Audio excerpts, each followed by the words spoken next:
Welcome to Impact Factor, your weekly dose of commentary on a new medical study. I'm Dr. F. Perry Wilson of the Yale School of Medicine. Now, what would you say if I told you that a new study shows that individuals with acute kidney injury due to COVID-19 recover faster than those with AKI due to other causes? What if I told you that a new study shows that a quartz crystal placed on your bedside table reduces transmission of COVID-19 by 50%? These statements are both false, by the way, but I hope you realize they're not false in quite the same way.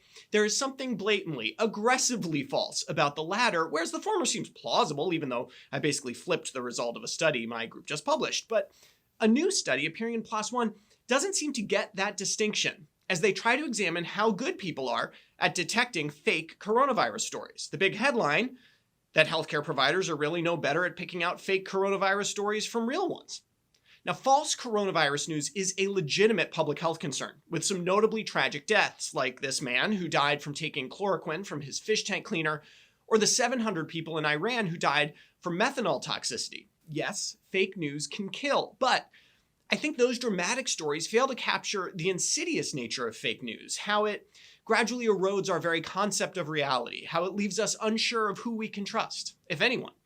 There's simply so much stuff out there that you can almost always find something to support your belief system, even if your belief happens to be false. So figuring out how people can ferret out real news from fake news is of critical importance, which is why I was so excited to see this study.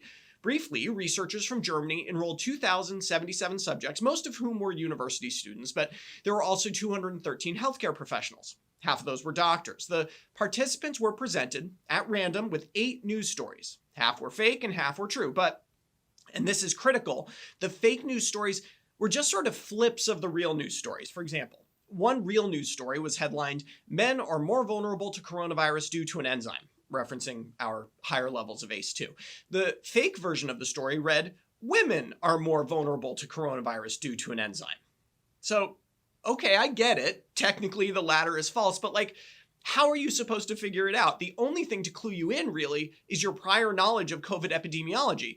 Indeed, when the researchers analyzed that particular case, familiarity with the true news story was the #1 predictor of whether you could identify if you were seeing the false version. This was true for the vast majority of fake news stories presented. This misses the point for me. The problem of fake coronavirus news is not that news outlets take real stories and add a few knots or change men to women. It's that they present a reality that is inconsistent with actual reality, like stories about mask wearing leading to CO2 toxicity, or like COVID-19 being caused by cell towers and not SARS-CoV-2.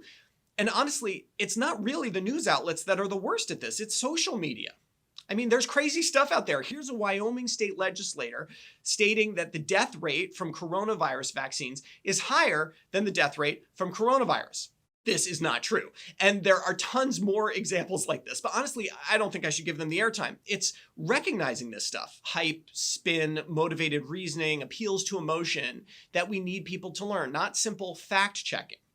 But the PLOS paper does remind me of something important. If we can't agree on a baseline set of facts, all is lost. Like, interpretation of facts is one thing. We can have disagreements about that. My concern is that in today's media environment, the echo chamber, we can't even agree on a basic set of facts to begin to form policy around. It is completely possible to live in a world where you are consistently surrounded by messaging that COVID is not real, at least until it hits a member of your family. To make it out of this, we need to find a way to pop those bubbles. For Medscape, I'm Perry Wilson.